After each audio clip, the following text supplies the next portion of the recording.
and subscribe. Do it now. And welcome back to the latest and greatest episode of the Shaving Points podcast. My name is Jayden May. You can find me on Twitter at jmay56, and I'm joined, as always, by my co-host, Quentin Crisco. How are we doing tonight, Quentin? Doing good, Jay. Yeah, I know. Well, not so good on that front. I was trying to trim down my beard, and I got so frustrated because my beard trimmer, like the guard on it, just like it blocked the beard trimmer from actually doing anything. I was just like, screw it. I'm just in a moment of frustration, I lost my beard. But the good thing is it will grow back. That's the great thing about beards. They always come back. They never leave you. Yeah, absolutely. So my name is Quentin Crisco. You can find me on Twitter at BuckHisStats. Make sure to go check out our website, shaving-points.com, for all of our content. And go follow our Twitter account. That is shaving_points. That's BTS_pod. And Jade, you want to tell the people a little bit about what we're talking about today? Well, first and foremost, I want to congratulate the San Antonio Spurs on their future dynasty. Another 5 rings incoming for if Victor Wembanyama only gets 5 rings, I mean, it'll be a disappointment. The dude is the greatest thing since sliced bread. I'm so excited for the San Antonio Spurs. Spurs are back, baby. It's a good day to be a Spur, man. Go Spurs, go. But we're going to be talking about random rule changes or quirks in sports that we think would not only make the game better, but also more aesthetically pleasing for the viewers. So we'll have some that are rule changes. We may have some visual changes. I don't know what all you have, but I have quite a few. So we're going to go down, and then we have a couple of Twitter suggestions as well that we'll break down. So it'll be a fun little way. We'll call it Dumb Rules to Fix Sports. Yeah, we got a few oddball ones in there too, just to like create chaos. That's just pure chaos. But is there anything that you need before we get started? No, you just want to go sport by sport, like just start with NFL and then like go down the list. We'll do NFL last because I'll probably have the most to say about NFL. You want to start with basketball? We can start with basketball. Okay. So my first one here, which was I did all types of research today on this, like looking at all the Reddit threads I could find ideas and like finding creativity off of some of those. But this one was purely from a Reddit thread. The ball gets heavier with every basket made. I thought that was pure genius. That would be hilarious. I don't know how you would physically be able to do that unless they just have. I mean, there's got to be a cap on it because I'm assuming you have every time a ball is made, you have another ball, but you could only have maybe 50 balls available for each game. But it's 2023. There's got to be a way they could just like drop a grain of sand in the ball every basket and just like the grain of sand every basket. You might only be an ounce. Okay, fine. 5 grains of sand, and we're talking about like 2 pounds at the end of the day or something. That would. I feel like that would be a lot to like throw stuff off, though. It would be hilarious. It'd be hard to dribble. Yeah, like having a medicine ball at the end of the night. Well, that is good. One thing for basketball, I mean, this has been heavily debated by a lot of people. A lot of people have kind of had this idea, but you shouldn't be able to protect yourself when you're taking a defensive charge. You should have to be. It should be a blocking foul unless you're making a defensive play, a play on the ball.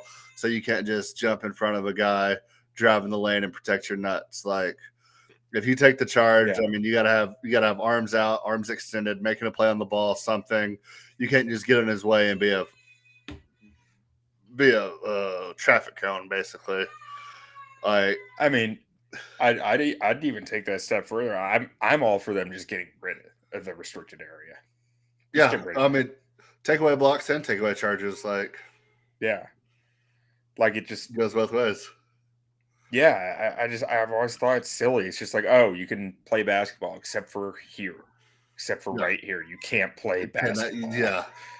Isn't the restricted area solely because of Wilt whenever he was like 7'4", and the next closest person to him was like 6'8", and he could just because there was no restricted area when Jordan played. Oh no, they created the lane because of Wilt, didn't they? To where you couldn't Maybe, but it wasn't there? there wasn't the half circle, like it wasn't restricted down there. No, I think they created the lane for Wilt because I think it used to be thinner, and he could basically shadow the lane, and so he would never get 3-second penalties because his legs were wide enough. That makes sense. So they widened it out so you couldn't, because he would just sit there and you could just feed him all night, and he was just too tall. I could see that. I could buy that, definitely. I'm pretty sure that's true, and if it's not, then I didn't look it up. So, I mean, I can believe that. If it didn't happen for him, it would have happened for Shaq anyways. So, yeah. But yeah, get rid of charges, get rid of blocks, and bring hand checking back. Bring hand checking back, absolutely. And these NBA punks need to be punched in the mouth a little. I mean, people complain about flopping all the time, but if you bring hand checking back, then like if you're flopping, it's not a foul. So people will stop. People will naturally stop because if you're not getting the calls, there's no point to sling yourself 30 feet across the court. You got to start playing tough against physicality, not just flying across the room from it. Like, I think it's a real thing they should do. Like, I'm 100% for that.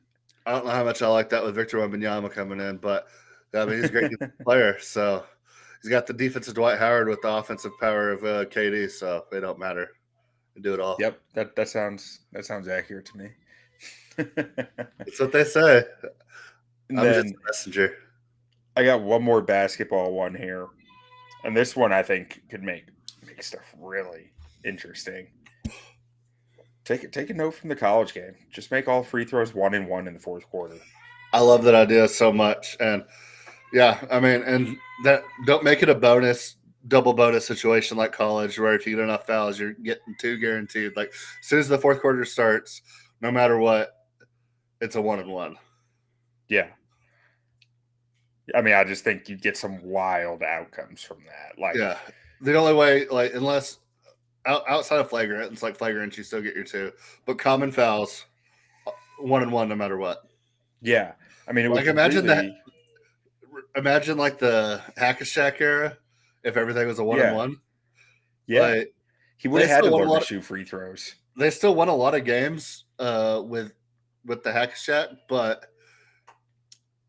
he would a lot of times go 50-50 on those, to where if he only had one shot, that would instead of shooting 56%, maybe all of a sudden he starts shooting 36%, and then that's a lot more possessions for the other team.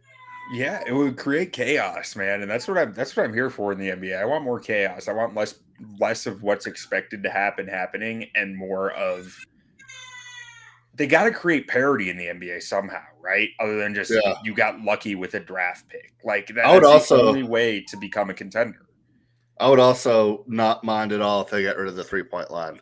I don't know if you replace it with a 4-point line or what, but I mean, the era of today of just like guys just camping there, like it's always kind of happened, but it was usually like one guy on a team.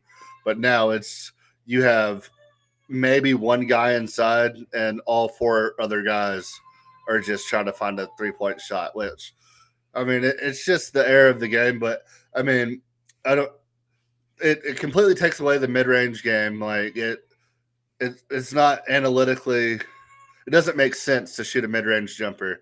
So it's either layups or threes, to where if they took away the 3-point line, I don't know if they add a 4-point line and just like move it way back, like Steph Curry range, to where there's 12% of the league can make that at a high enough percentage for it to be worth it. Then?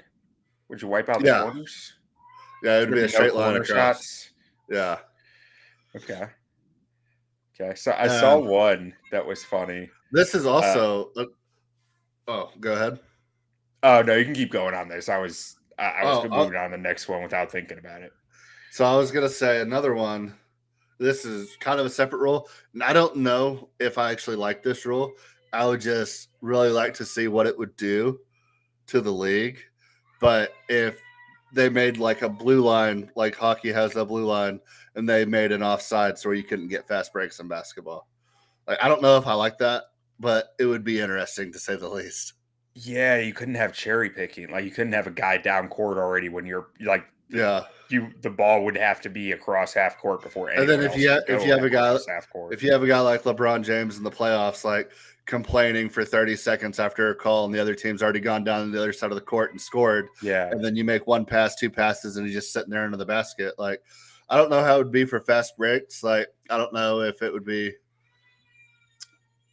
if it's your people have to be behind you when you cross, or let's say like you have the ball and the other team has a guy across the line. You can have it like you can match their amount of players on the other side of the line without having to basically like check it back. Like, make it some like, because if you're on a 1-on-1 and one guy's with you, or if you're on a 2-on-1 and one guy's with you, then you wouldn't have to worry about waiting for everybody else to come through. You could go with the 2-on-1 or whatever. But the biggest thing is like guys who sit there and complain to the refs and then are still just there, the change of possession, and then all of a sudden they're just wide open. Like, yeah, no, it would be interesting. It would slow the game down a lot, but like, I don't know, it would create more like quality basketball out of it. Like, having to actually win with strategy as opposed to just out athleting people. Yeah, and the NBA is in such a weird spot right now because like,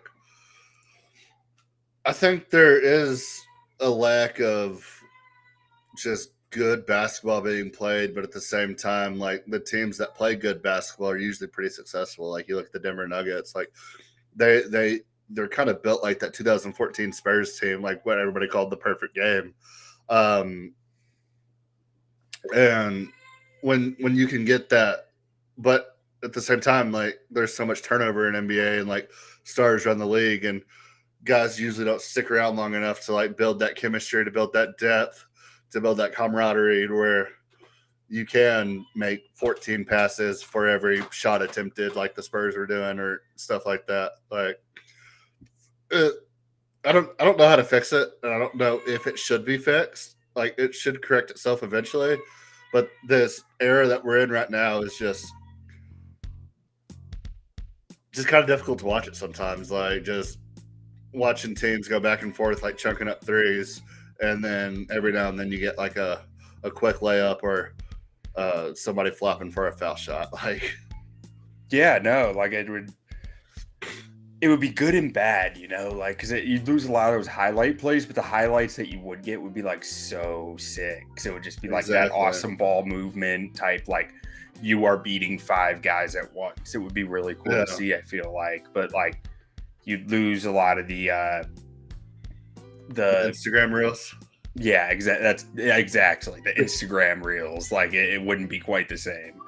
Yeah, so I don't know what the solution is, but I feel like there's got to be something done with the NBA, but it's hard to put your finger on because, I mean, it is high scoring, it is more shooting and all this, and that's the biggest complaint about other sports is like, well, we want more scoring.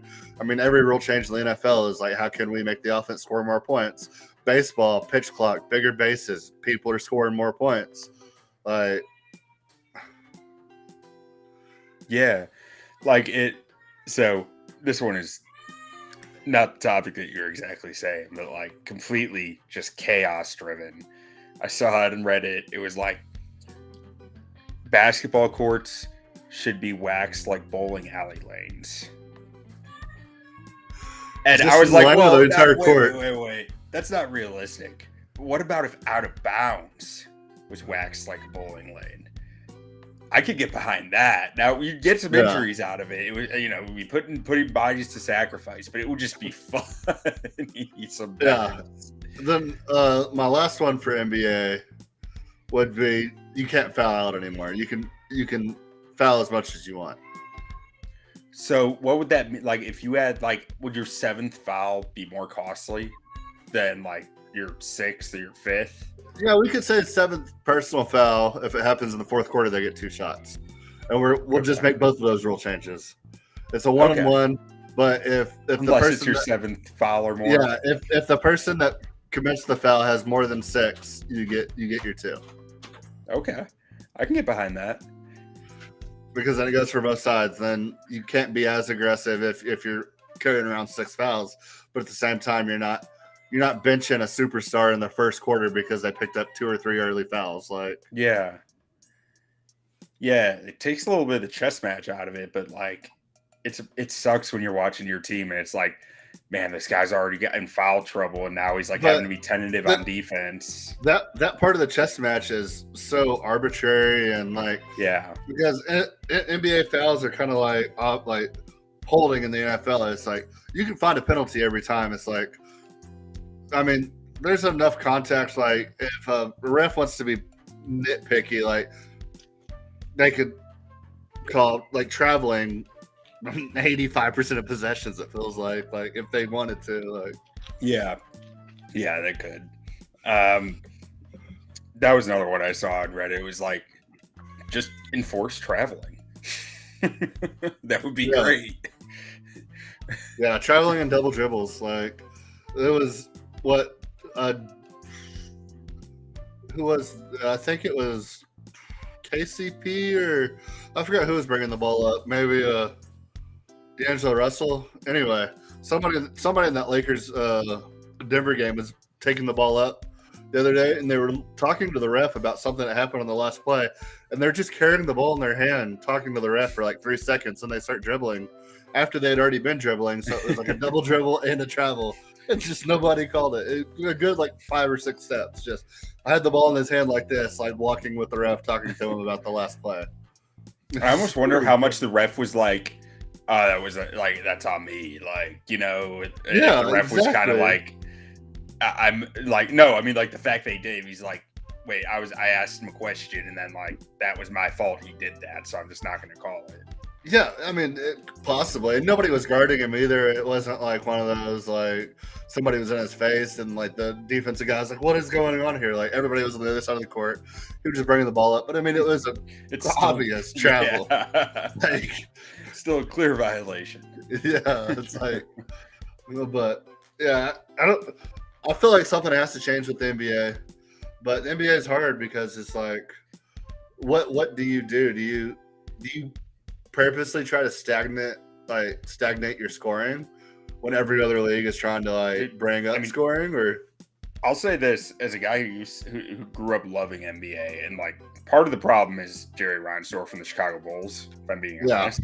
But like an even bigger part of the problem to me is the fact that there's no way a team can clearly find a path to success. Like in every other sport, there are clear paths to success. In the NBA, there was not. Like, you take out tanking, there's no real way to be like, this is how I'm going to do it. There's no path. Yeah, and so, and also the thing about the NBA is, like, I'm all for players being able to control their own destiny and stuff like that.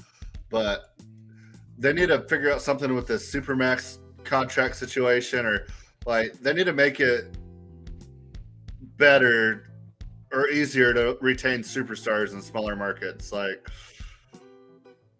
they need to make some sort of incentive for guys to want to stick around or guys to want to actually build a team rather than just go join the latest super team, basically.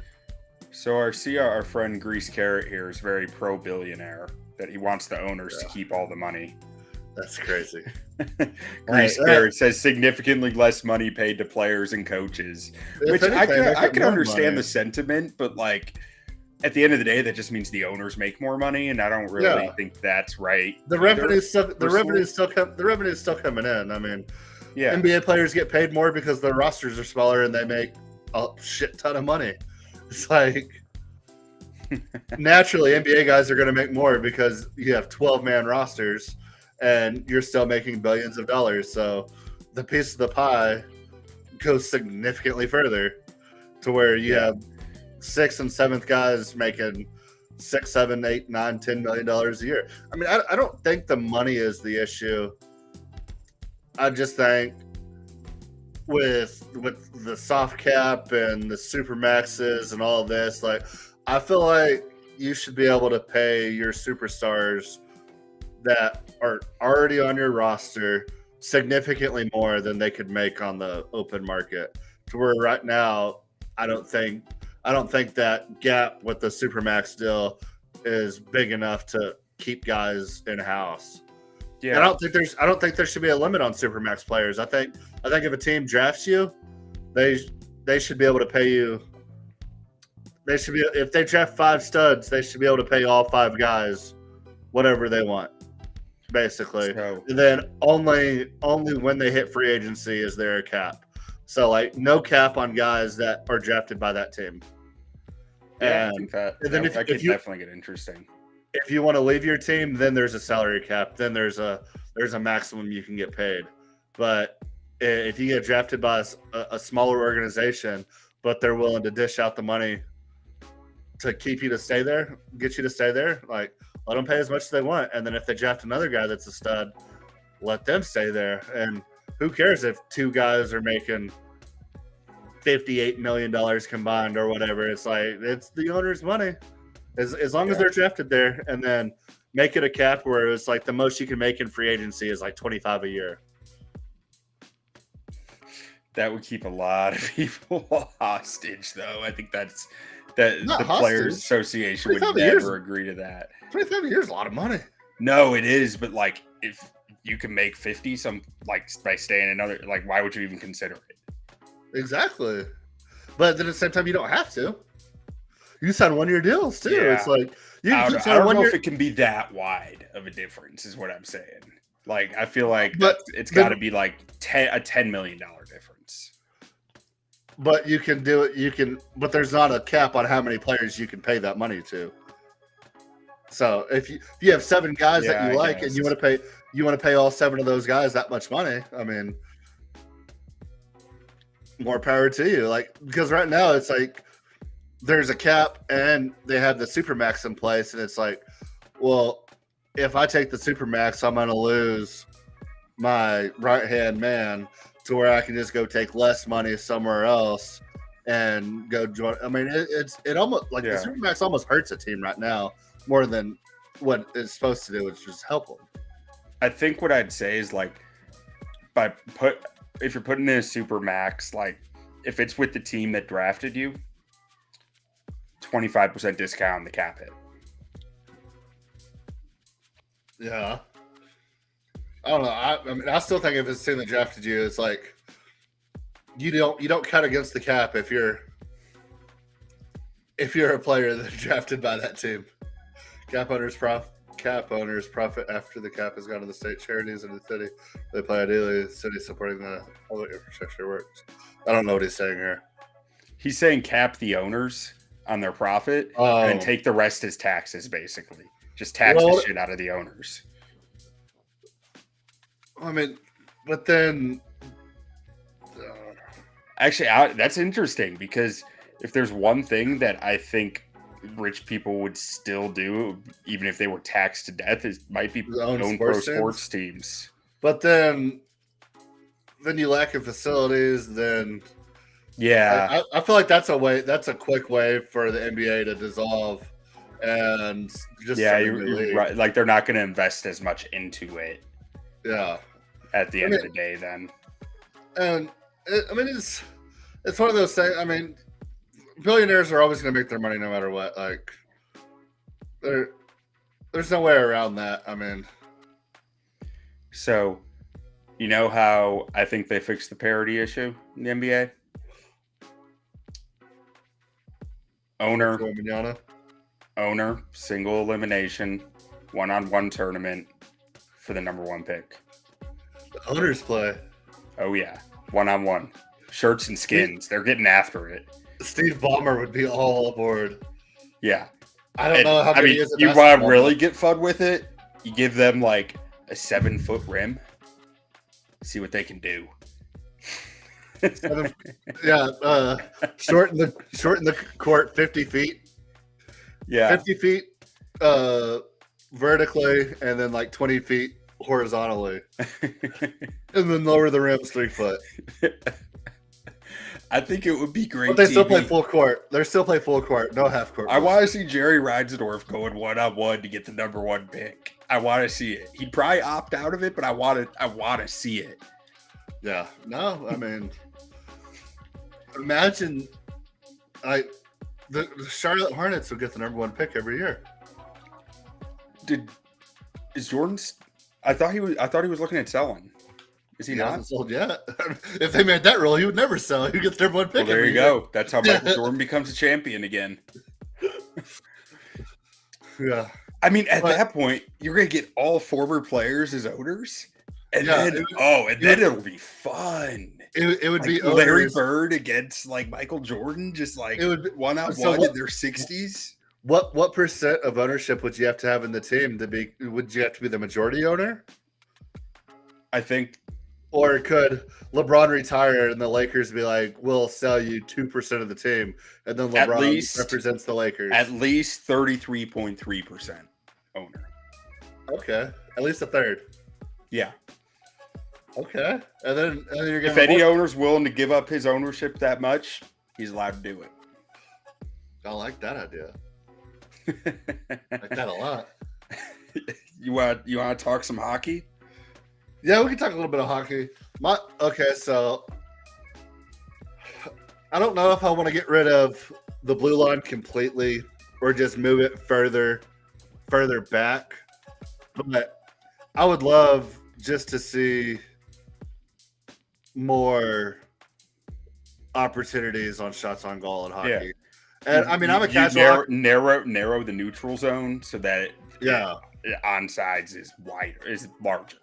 Yes, or get rid of it completely, one or the other. Yeah. But like, I'm a very casual hockey fan. I'm not going to sit here and act like I'm a puckhead or anything. But when I do watch it, I mean, I feel like there's so many opportunities where they have to like go back and check the puck basically, and a lot of the times like the defense is already set and everything, and they're just having to do it because it's the role. And I'm like, a little bit more room and like the action just keeps going. Like, yeah, every now and then, like you would have higher scoring games, like you would have maybe a couple more fast breaks, but like for the most part, whenever they're having to like recheck the puck, I mean, defense is set most of the time, at least from what I watch maybe 25 hockey games a year. Like, I'm not going to sit here and act like I watch it consistently, but I think it would be really cool to have a smaller neutral zone and just more action, more shots on goal. Like, shots on goal, more chaos. Yeah, shots on goal in hockey is like some of the most exciting things of all of sports. Just like, you have 3 guys down by the net, you have 3 guys in front of the net, you can barely see the puck, you just see it like. You see it go, and then like all of a sudden it's floating there. Then somebody just kind of like barely kicks it out. Then it barely passes the blue line. Then everybody has to reset. Then there's a turnover, and then you have 3 or 4 minutes of just stagnation until as a team's like building up a play. But if it wasn't there, it's like maybe you have one guy back, and then like action just keeps going, just more action, like more shots on goal. Like, we'd love to see it. So. One of mine for hockey here is that players can get out of the penalty box early by solving a puzzle. Yeah. So you just have like a constantly changing puzzle on the door, and the second they solve it, it's like they're out. So are there different types of are there like word puzzles, physical puzzles, slide puzzles? Like, I mean, we're gonna have to hire a puzzle master to make all these and just like have them constantly changing. Because you can't have the same puzzle twice. Exactly. Or even the same type of puzzle, because like most puzzles are just algorithms. And once you know how to do that specific type of puzzle, they can change it up however they want.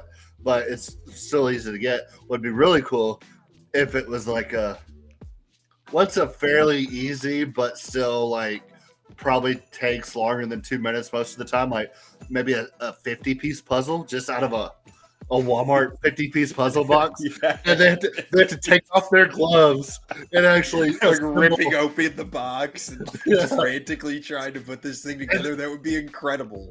And they don't get out of the penalty box until they finish the puzzle. So it's not that they're getting out early. It's that they're having to put together this puzzle made for 5-year-olds as quickly as possible with full hockey gear, and like they don't get a table or anything. They have to like get on their knees and put it on the box. And if they rip it too hard, the piece flies across the penalty box. They're having to like crawl under the chair to like grab this little puzzle piece. Like, and then it has like a separate camera like in the top right corner. Yeah, and it's like like just watching. There's an official whose whole job is watching the puzzle. And you can watch the puzzle as the action's going, and it's like your captain's in there, and it's like, oh man, this dude's average puzzle time is 1:47. Like this dude's a stud. But then like all of a sudden he drops a piece and he's looking everywhere for it, and you see like the numbers get bigger. It's like 201, 203, 204. Like, it's in the glove. It's in the glove. It would be great. It would be great TV. Yeah. I mean, that would definitely be entertaining. That's for sure. And then, do you got another one for hockey, or should I reel off these last two? The only other one for hockey is I think they should just allow fighting again. It was highly entertaining. Yeah, I mean, I enjoyed it. I don't know, maybe I'm a barbarian, but yeah. So another one that I found on Reddit is that each team is allotted 6 hockey sticks at a time. So anytime there's substitutions made, you gotta get your stick from the guy who's coming out. So what about a broken stick? Oh, you can replace that at a time. So like, there's a guy standing there ready with the next stick if one breaks. But love that. But yeah, you have to hand it off to the next guy coming in.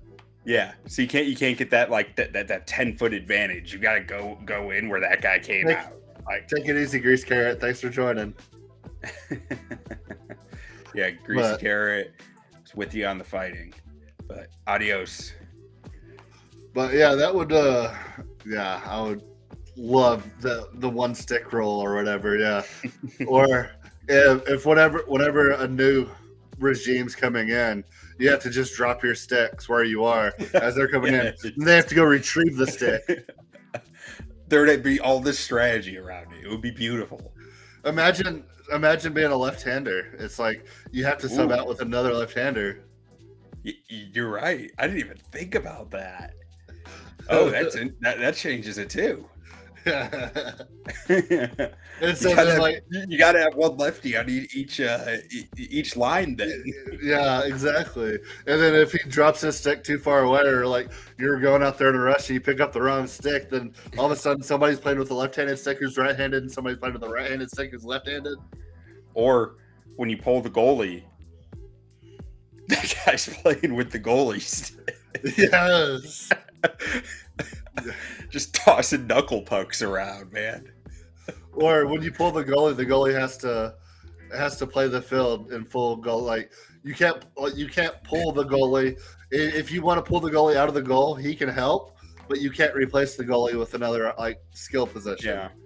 So that actually brings that's a perfect transition here to another one that I thought of. Like,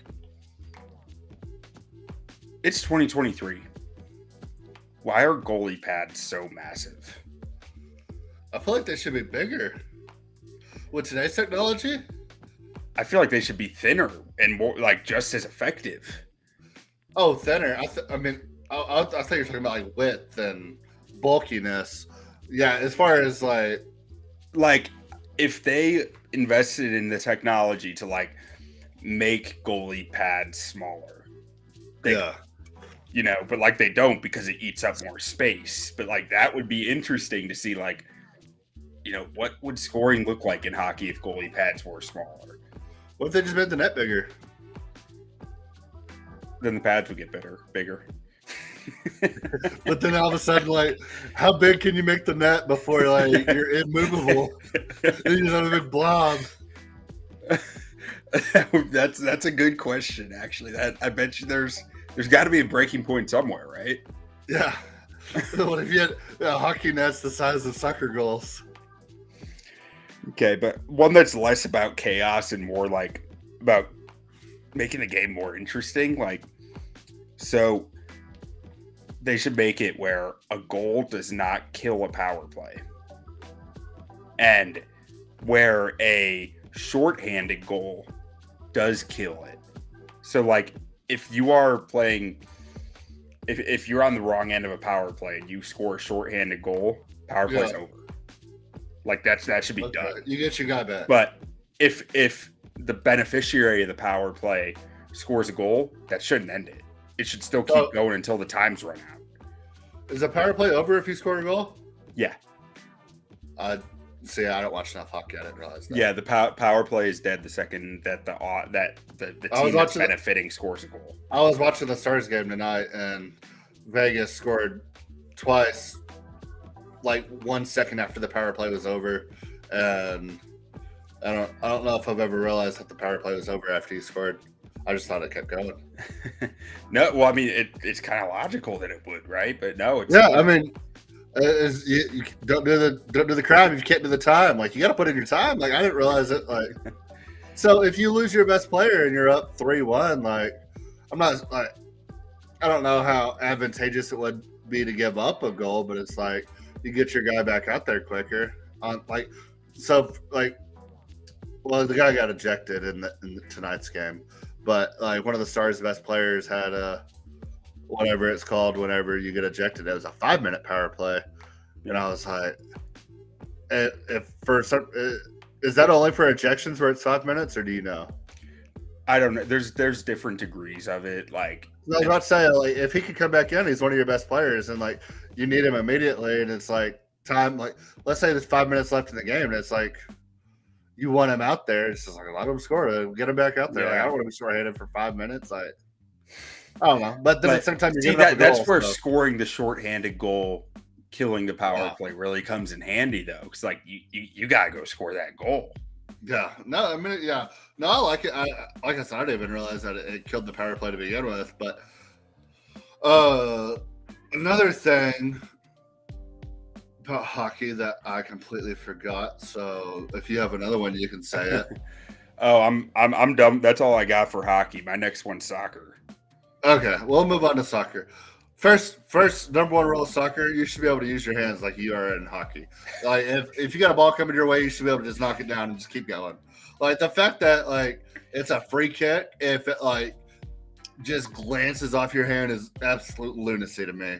It's like maybe you can't use it to like block, but if you're in the middle of the field and like ball's coming up or whatever, you should just be able to like knock it down and just keep it on. Like the amount of times, like when I was watching the World Cup, where somebody would kick it over somebody's head, and then it goes all the way to the other end of the field, and it's just like, come on, dude. Like, yeah, I mean, I generally agree with you there, but it goes counter to my one rule change of soccer. So tie their heads together, almost.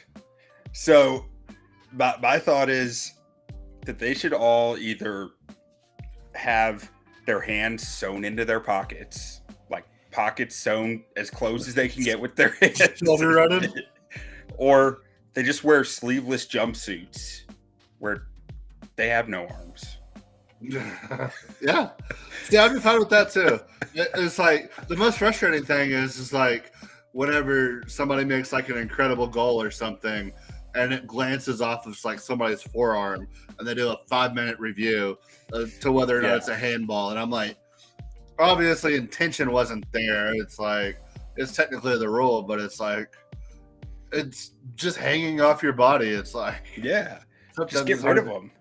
Yeah, just get rid of them. I'm for that just as much as I'm for the other one. Like one or the other, but like the amount of. I mean, I think yours is probably more logical, but I just think it'd be hilarious to see these guys running around in jumpsuits without arms. Like, yeah, that would make soccer much more entertaining for me. Yeah, and like take about 20 yards off the width, like 10 yards on each side, like thin that thing up a little bit. Yeah, like, let's see some more. Speed it up. Create a fast lane here. Yeah, field's too big. There's a big guy watching that. Like I get tired watching soccer. I'm like, oh goodness gracious! Like, I want to like it so much too. I just like. Same. I struggle. It just reminds me of like the little like 5'7" running back that was like a freshman that just runs and runs and runs, and you're like, can you just calm down for a minute? Like, we're okay. It's like slow your roll here, buddy. We're running like sprints or whatever at the end of the practice, and like this dude's still running like full speed after like the 30th one, and like I'm dying, like barely able to move, and I'm like, bro, making everybody look bad. Like, go home.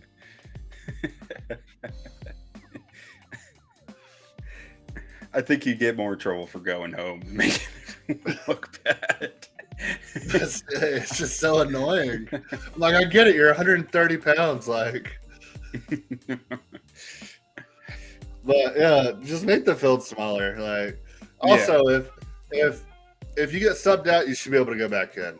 Like, keep your best guys fresh. Keep your best guys. I didn't even think about that, but I hate that in soccer. That it's crazy that like the best player in the world like can't take a break. Like, yeah, you play. The game might be a little faster if they were allowed to take breaks.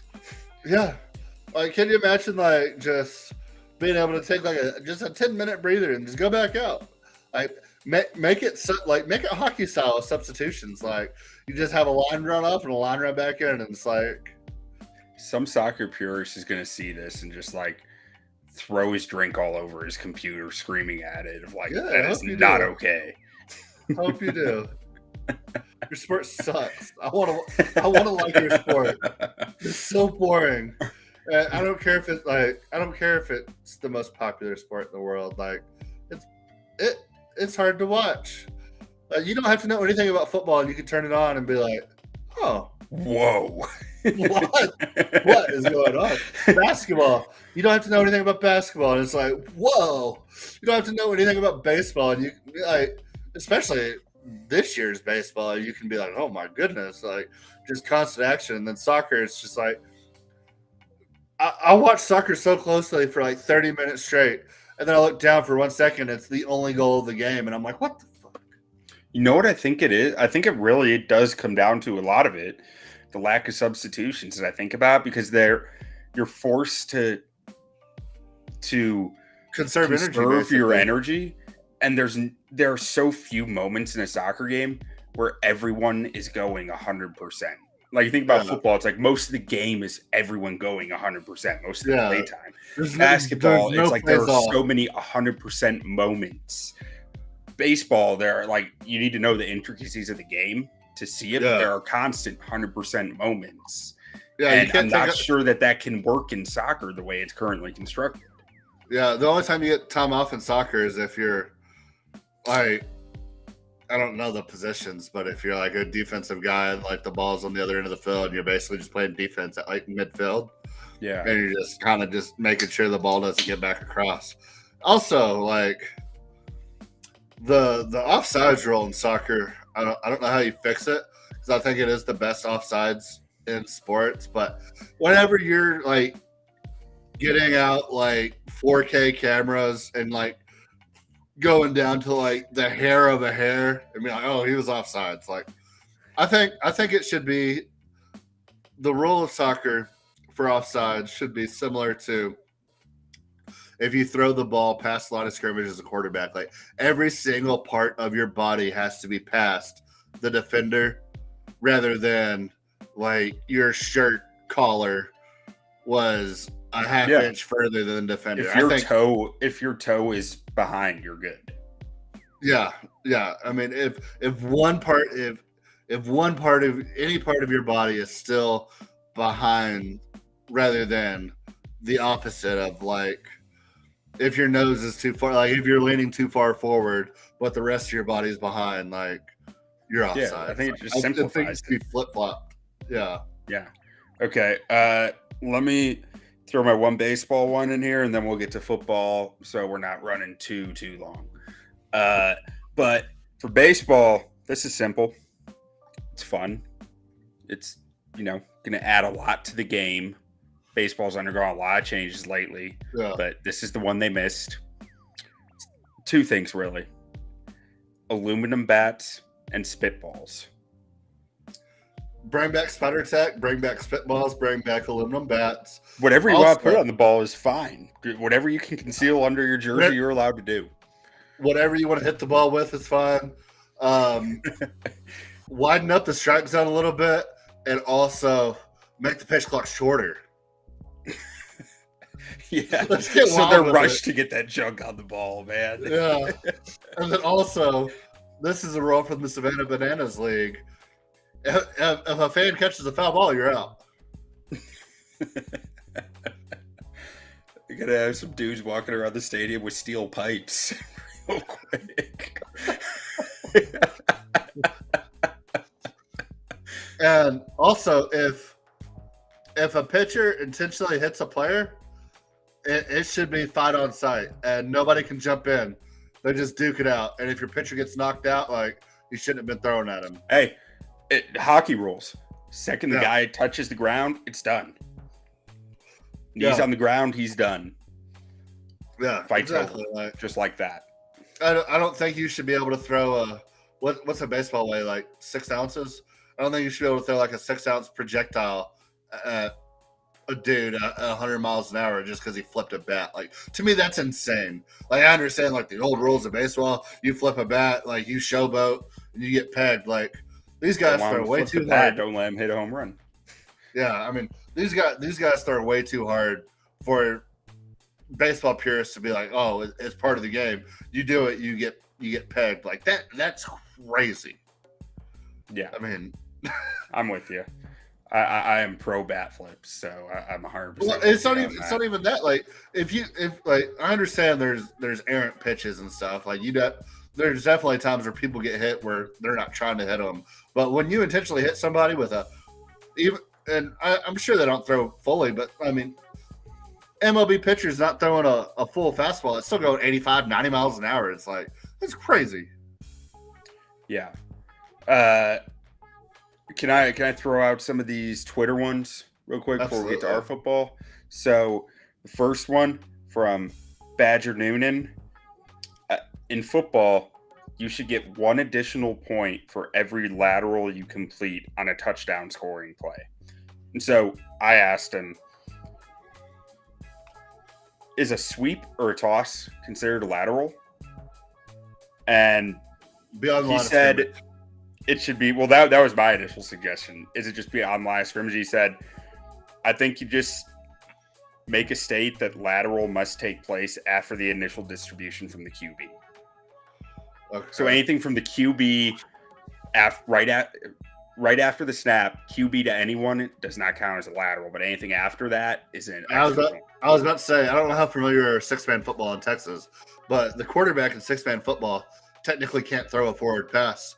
So the quarterback in 6-man football is actually what is the running back, and the running back in 6-man football will usually take the snap, immediately pitch it back to the quarterback / running back, and then they make the forward passes. So yeah. It would turn into that if it was, but yeah, I like the rule of after the initial distribution. Yeah. And then another one from Arkels13. He says that he'd want to make officiating a full-time job and create programs for former pro or college athletes to enter into officiating to get individuals who can see and process the game at the speed it's played officiating. See, that's something that should happen anyway. Yeah, I think that's a great thing to throw. That's something that I've thought forever. I mean, I think officials should be a full-time job. The fact that, and I also think they should be held accountable to the media, but they can't be held accountable to the media because they're not technically they're contract employees. They're not technically employed by the league. Mm-hmm. They're employed through contracts. So yeah, it's crazy that they're not held accountable. It's crazy that they can change a game on a judgment call and then not have to say anything about it. It's crazy that they can impact millions or even billions of dollars worth of revenue on a judgment call on a game-ending play that can possibly win a Super Bowl, win a playoff game, all this stuff, like Dez Bryant catch. Like, and then they can just show up the next week and release a statement and be like, "Oh, we made the wrong mistake. Sorry." With no recourse whatsoever. I mean, I think they're not only should be graded every week. You could be relegated. It's like if you're not being very good, like you're not on the staff, and then like maybe you're going to Europe. Yeah, going to Europe. But yeah, I mean, that's a sensible rule change that I was thinking more outside the box. But yeah, well, I really like it's long overdue. The former pro and college athlete aspect. I think that because they just see the game happening faster and better than someone who didn't play it. You also talk to some former. I mean, I'm sure. I mean, there's so many people that are 53 man on a roster. I mean, yeah. But there's a lot of guys that talk like, I wouldn't be able to ref because I can't see the field like that. Like I would be being whatever X position that I am. It's like I would be hyper focused on the little things and forget that I'm being a ref. But I'm sure there are guys that would be able to see everything at once. But I know a lot of guys that like have been asked about being a ref, but I wouldn't be able to do it because like the way I was raised playing football, like I wouldn't be able to see I wouldn't be able to see a broad thing. I didn't think about that. That's a good point though. Yeah. But I mean it's not to say that you can't put training in place, and it's like if you want to transition into this career, we have this program for you. Yeah. Because I mean, I'm sure there are like I said, 53 man rosters. Average NFL career is 2.5 years. Like there's tons of guys that would love to do that. That could probably be very good at it. Yeah. And then last one here from Jacob Ban Jones says XFL kickoff rules in the NFL, and then NHL 3-on-3 overtime format for the last 3 minutes of each period, which would be wild. I'm all for that. And then his last one, expanded 16-team college football playoff, including home games for top 8 seeds, then neutral sites. Yeah, so I didn't even think about college football. I was more thinking pros, but yeah, I mean we're about to get an 8-game playoff. It's going to go to 16 after that, and then from there it might even. I think what's eventually going to happen, we're going to have 4 mega conferences. We're going to have 4 conferences that are 18 to 24 teams apiece, and you're basically those are going to be like the 4 brackets, and you're going to have like the 1 and like the 6 seed from each conference. You're going to have a 24 team playoff, and the 1 and 2 will get a bye. The 1 and 2 will get a bye. The 3 will play the 6. The 4 will play the 5. The lower seeds of each will play the 1 and the 2. And then you'll play the semis, which would be whatever conference you're matched up with, and it would be a bracket style that way. And I think it'll eventually be a 24-team playoff whenever, unless the Pac-12 it basically hinges on the Pac-12 and ACC at this point. But I feel like we're going to get to a four super conferences basically of around 24 to 30 teams apiece. We're going to have 90 teams in the Power 5. You're going to have the SEC, you're going to have the Big 10, you're going to have whatever the Big 12 will be at that point, and then whatever the Pac-12 and ACC figure out. I'm assuming the ACC is going to be the one that's dissolved because, I mean, Clemson, Miami, Virginia Tech, Duke, and North Carolina are already trying to break their contract with ESPN to leave, which would only leave like 7 teams. And, I mean, it's Boston College, it's Pitt. I mean, they would get absorbed into the Big 12, a little bit of the Big 10. And I think the Pac-12 would be the one to have to be the 4th, but I don't know. But I think that's what we eventually get to is a 24-team playoff. Like we could do a whole episode on that. But I keep going for days. What's your favorite NFL proposal? Well, not my favorite, so I'll do one. Just get rid of holding inside the trenches completely, offensive and defensive. Just completely get rid of it. You can hold defensively, you can hold offensively, you can do whatever you want because it already happens every play. And there's a way you can legally hold, but if you're hand gets too far outside, then it's a hold. But sometimes it's not a hold, depending on whether the ref sees it or not. It's such a judgment call. And defensive players are taught now, like, create space so they can see the jersey stretch. But when an offensive player is trying to pull, a defensive player can hold, and rarely does it get called unless you're the Dallas Cowboys in a playoff game, and then they call defensive holding on the defensive line when an offensive player is trying to pull. It's crazy. It's such a judgment call. This is something I learned from friend of the show, Robert Schmitz, earlier this year. Did you know that it's not actually holding if when you put your hands, like as an offensive line, when you put your hands on the defensive lineman and then they rip away and you're still gripped, that's not a hold by any as long as you're inside the shoulders. Yeah, as long as your hands are, but like it should be like by the name of the rule, that's a hold, but it's also not. It's like it's contradicting itself. But then if your hand slips and you have them on the shoulder up here, it's a hold. If your hand slips and you have them underneath the armpit, it's a hold. It has to be basically on the tits. And if your hand slips outside the tits, it's a hold. So you can have a jersey stretch all you want right here, and they can create distance, and you're good.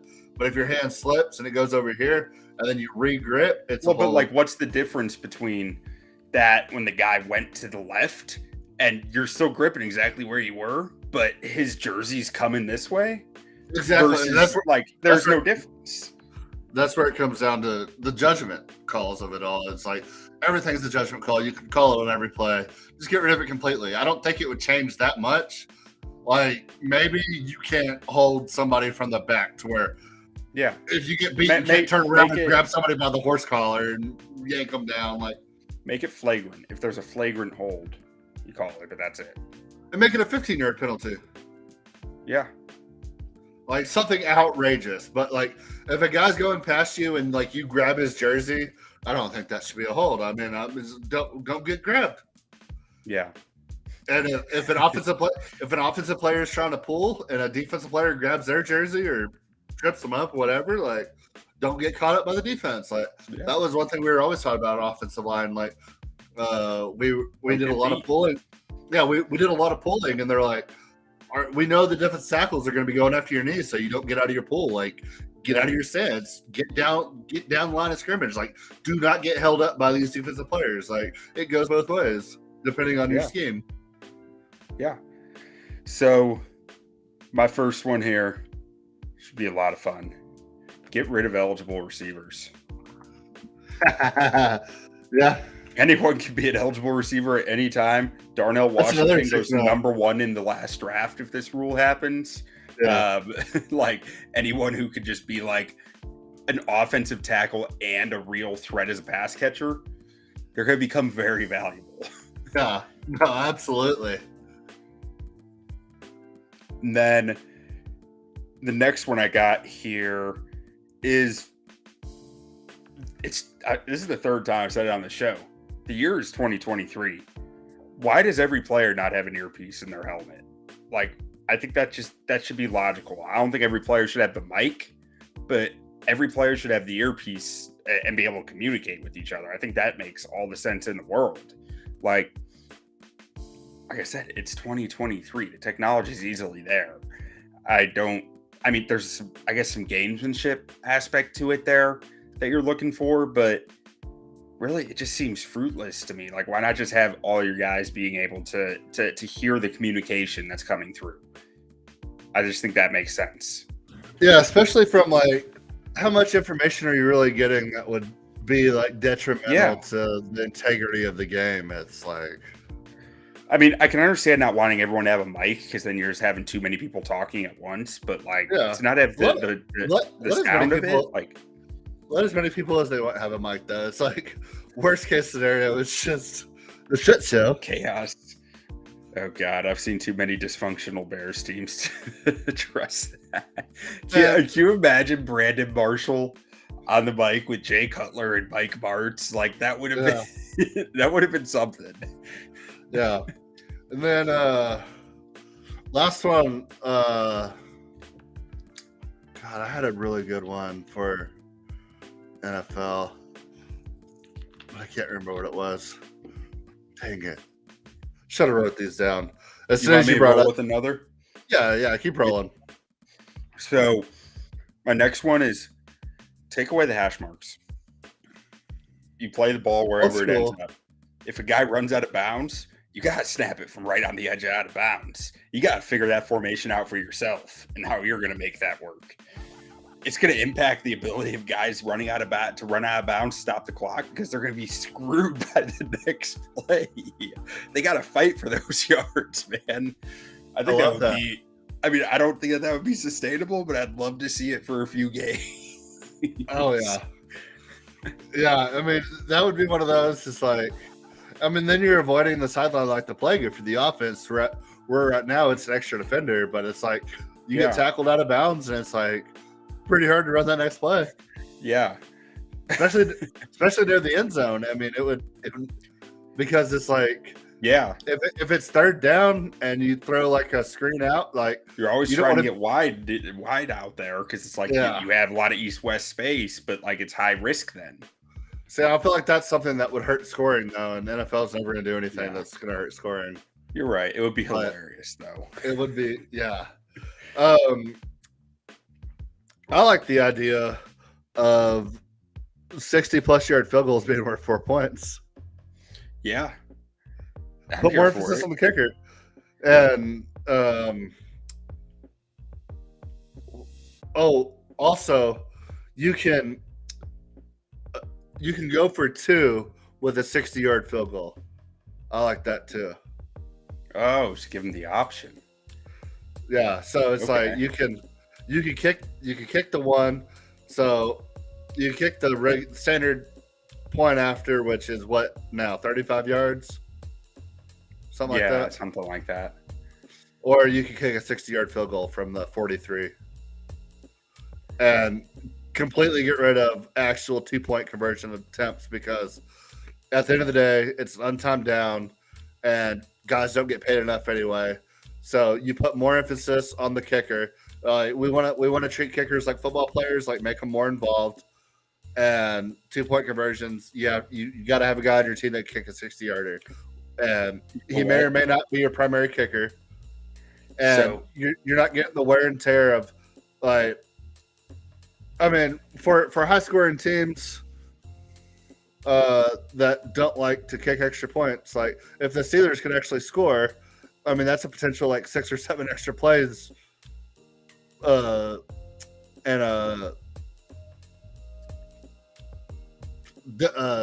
division schedule. So like.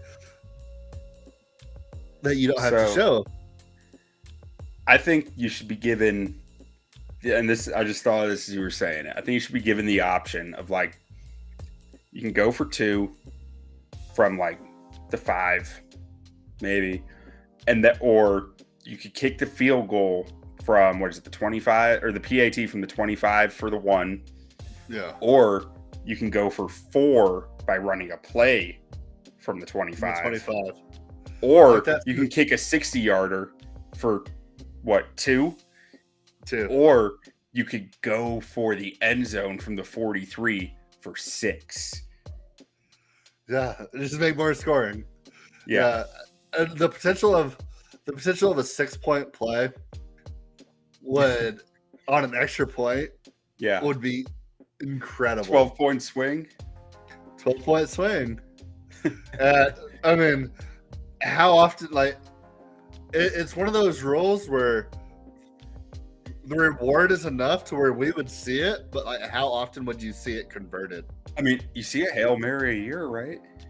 Yeah, but at the same time, it's like, would people work on 40-yard touchdown plays more to where you're working on breaking a prevent defense with a specific play rather than like, we're just going to throw it up? Would they design plays, design walls? Like, because it would basically come down to if we could strategically throw, like, it would be like a 15-yard screen pass essentially, to where it's like we need to get a wall in front of this guy, and you're throwing a 15-yard out. And you kind of mentioned it with an ineligible man downfield, like maybe not eligible receivers. But like you gotta widen that, like to at least like 6-7 yards. That 2-yard gap of an eligible man downfield. It's already not called. Like it just gets ignored on half these RPOs. Oh, it gets ignored except when it doesn't, which is the most frustrating thing about it. Because then when it is called, a lot of times the dude's only like 5 yards. He's not blocking anybody. He's just standing there. Yeah. Because he got a little bit too deep and the play's going the opposite way. And he was like, oh, okay. And then all of a sudden, like, it gets called out of nowhere. And it gets called, 10 times a year maybe? Yeah. But, like, whenever it does get called, it's just like, more times than not, it's like, because, the reason for the rule is like you don't want to confuse the defense with being like, oh, I'm an open guy, so the defense isn't putting a guy on you. But like they call it for just like an offensive lineman like just sitting there like a jackass. Well, wouldn't that when the offensive lineman is sitting there like a jackass, isn't that kind of the like what you're saying about the rule? Like if he's going to block someone, they know that he's not a receiver. But if he's standing in space, a safety might react to that. No, well, what I'm saying when it's called is like all the action's going the other way, and maybe he went to go get a linebacker and got a little bit too deep, maybe fell down and got back up, and like the ball's out and everything. I got you. And I thought you were saying like he's in space. I was like, well, I could see how that could impact the coverage. But like a lot of times that's what you see is like you see all the action going one way, and then like the tackle of the guard got a little bit too deep, lost his man, and he's just sitting there and he's a little bit too deep when the ball's thrown. When like there's not a receiver over there, there's no action going his way whatsoever, and then you get the call and it's like, oh man, it's not really the spirit of the rule. Like yeah, not really. Then my last one here.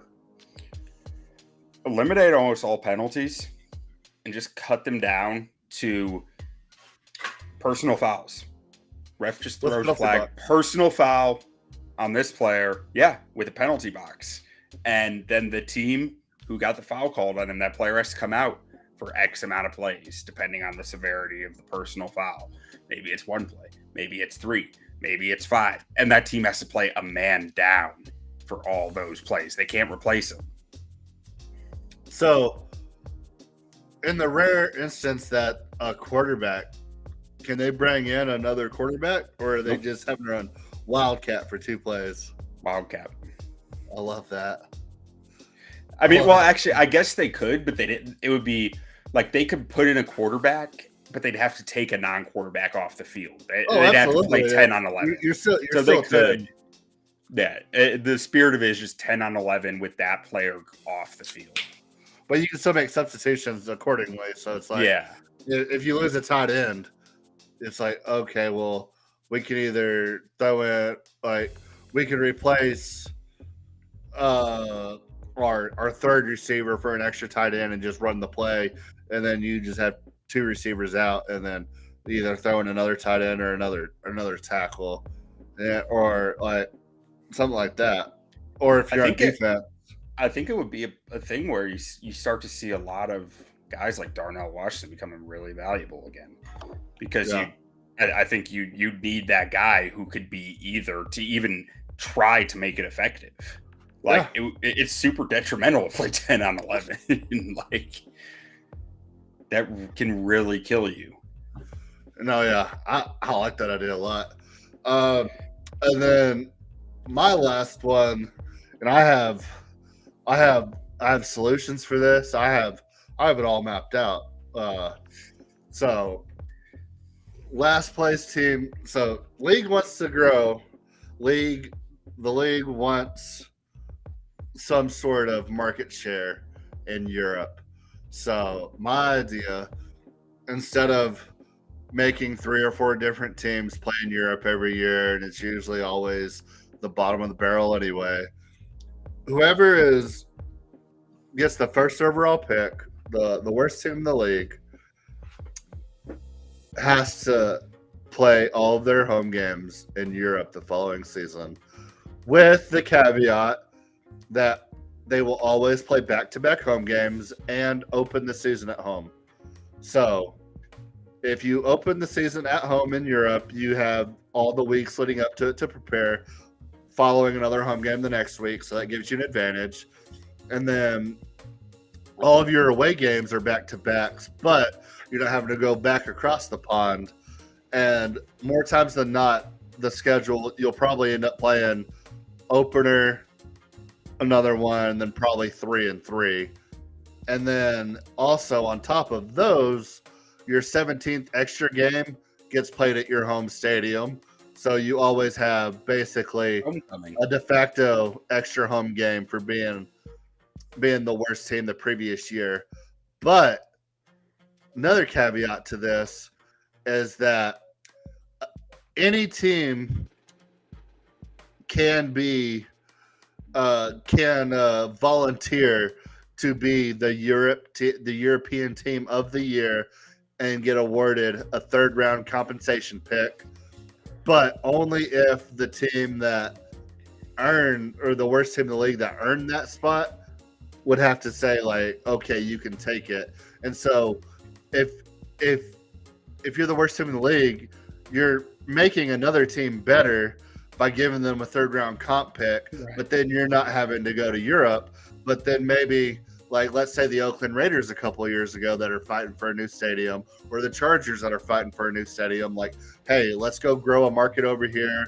Let's show the city that we're trying to work with that doesn't want to help us out, that doesn't want to keep us here. We'll go play our games here until we find our home city in the U.S. Like, it just adds so many elements to it.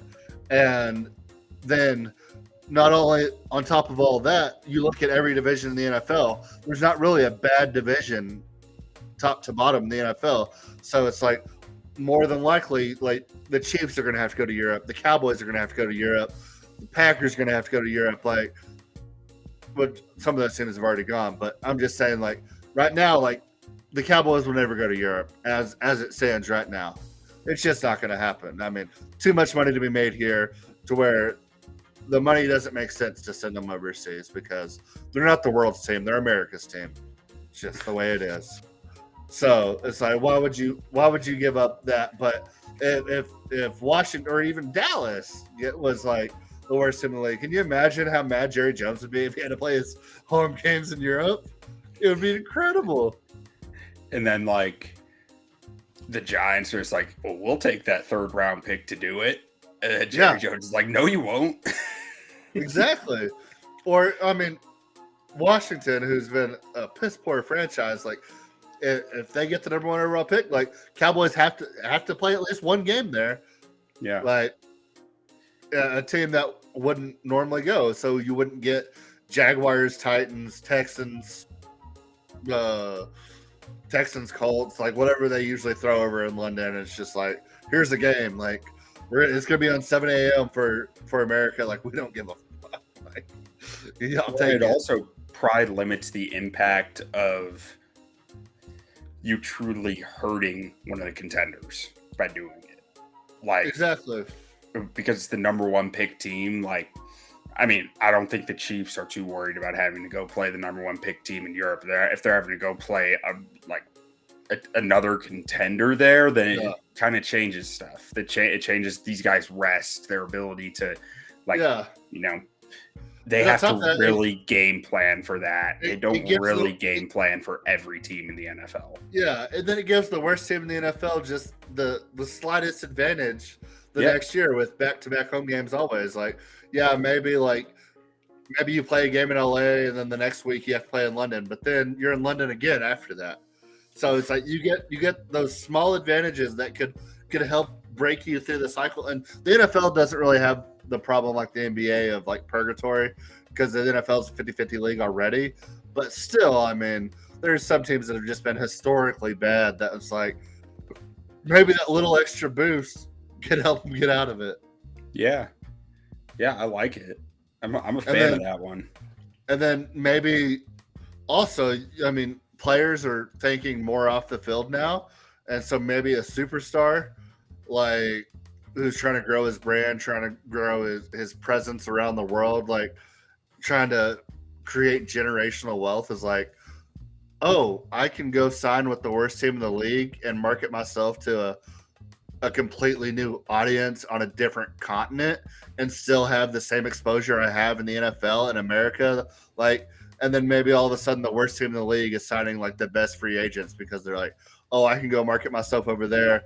My jersey sales will go way up. Like, I don't know how much they get on jersey sales, but just money making opportunities for like people that think long term off the field.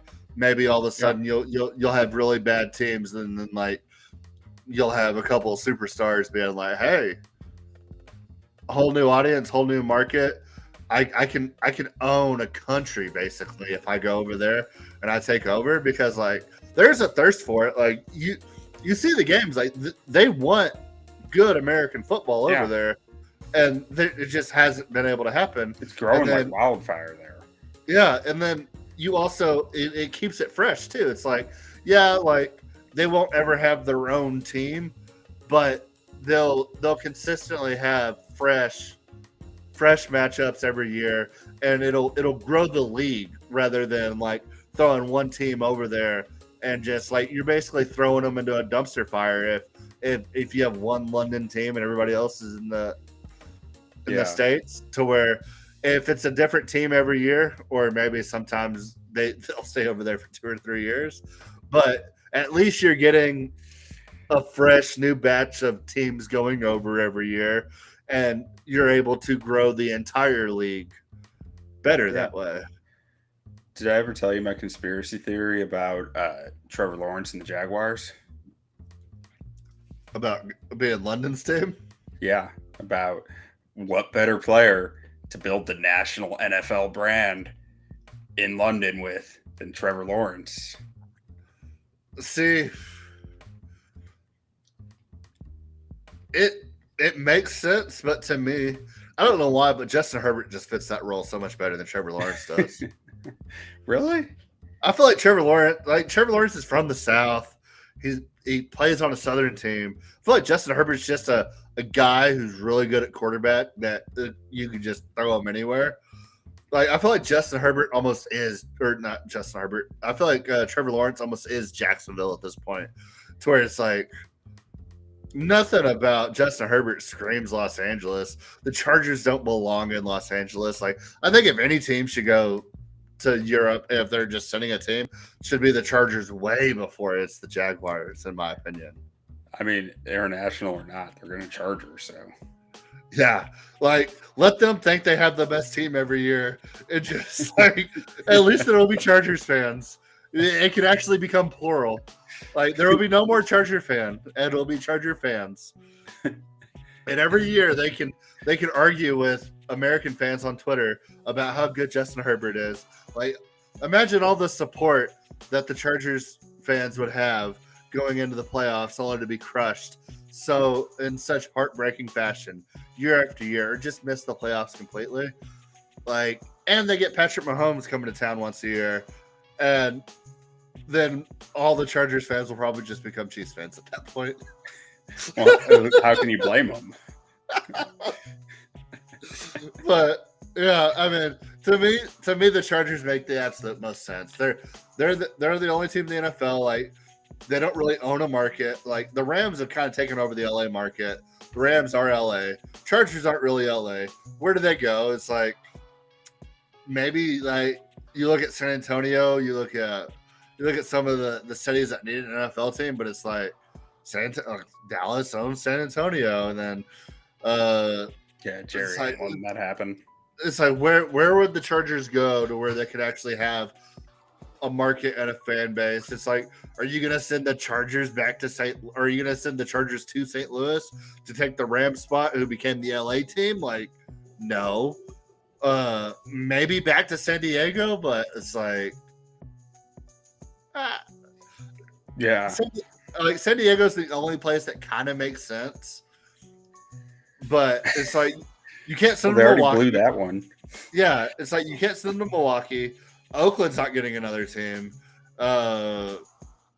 You look at some of the other major cities in the U.S., like Oklahoma City's too close to Dallas. Kansas City basically owns the entire Midwest. Hey, I'll tell you what, if the Bears fumble this Justin Fields thing, Chicago's prime for a second team.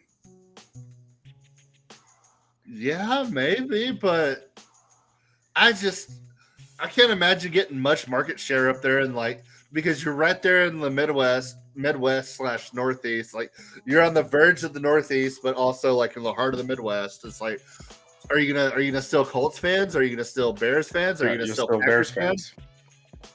If you But- start winning, you'll still Bears fans. And there's a stadium sitting right there for you. Yeah, but I don't think they would do that to one of the oldest franchises. I don't think the NFL would either. But I'm just saying, if the Bears have been pretty rough for such a long time, because that fan base is primed to be taken from. I think San Antonio would make more sense than that, because at least San Antonio is far enough away from Dallas, between Dallas and Houston, and they're a market that I think a San Antonio market San Antonio, South Texas would thrive with a team. It would just be Jerry Jones that didn't want it, but the people of the city would want it. To me, and accept Jerry it. Jones is the difference, though. Jerry Jones will not let it happen. I'm not sure the Bears are power brokers in that way. But at the same time, I don't know if the NFL would want to do that. I don't think the NFL would do it to the charter franchise. But I'm just saying, it would be advantageous. They're primed to be taken from. San Antonio would be an advantageous situation with a powerful owner not wanting to do it. To where Chicago, Indianapolis is a couple hours away from Chicago, and then 5, I want to say. It's really, you don't far? get that much crossover. Yeah. Indianapolis isn't super close. Oh, I thought it was much closer. It's not super far, but it's not super close either. But Detroit up there. You have Green Bay in that area. I feel like it's just such a saturated area already. They're all a little further than I think you're realizing. Maybe so. I've never been to the Midwest. Is Chicago Midwest? Middle of nowhere. Yeah, it is. Okay. And Detroit is like that. Because you asked me as a Texan, Chicago's East Coast. Yeah, that's right. So I don't really know. I don't know where the East Coast ends and the Midwest begins. Is it Chicago? Is Chicago the Midwest is Chicago? It's like Indiana, I'd say, is the cutoff. Yeah. Ohio, maybe. Because in my mind, I know Chicago is Midwest, but when I think Chicago, I think East Coast. Yeah. I think it's a fair thing to that makes sense. Yeah. It's I know where it's at, and I can see it, but to me it blends in with Philadelphia, New York, Baltimore, all that area, and it's a little bit further, but I also think in Texas time, to where it's I drove 7 hours for college and still in the same state. It's just right there. So, but I think that'll about do it. Do you have anything to add to the relegation? Any other tidbits or anything you'd like to throw in for the relegation team? I think I'm good. I think you got it nailed down pretty well. Dude, Roger Goodell hit me up, dude. We can iron this out. I'll be the face of it. I'll be the face of NFL Europe. I promise you. It's the face you need, Roger.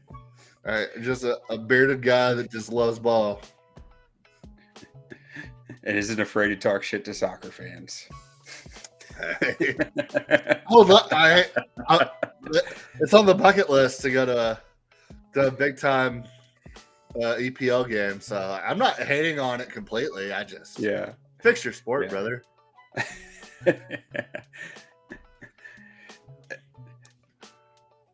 And on that note, no, I'm set, man. All right, man.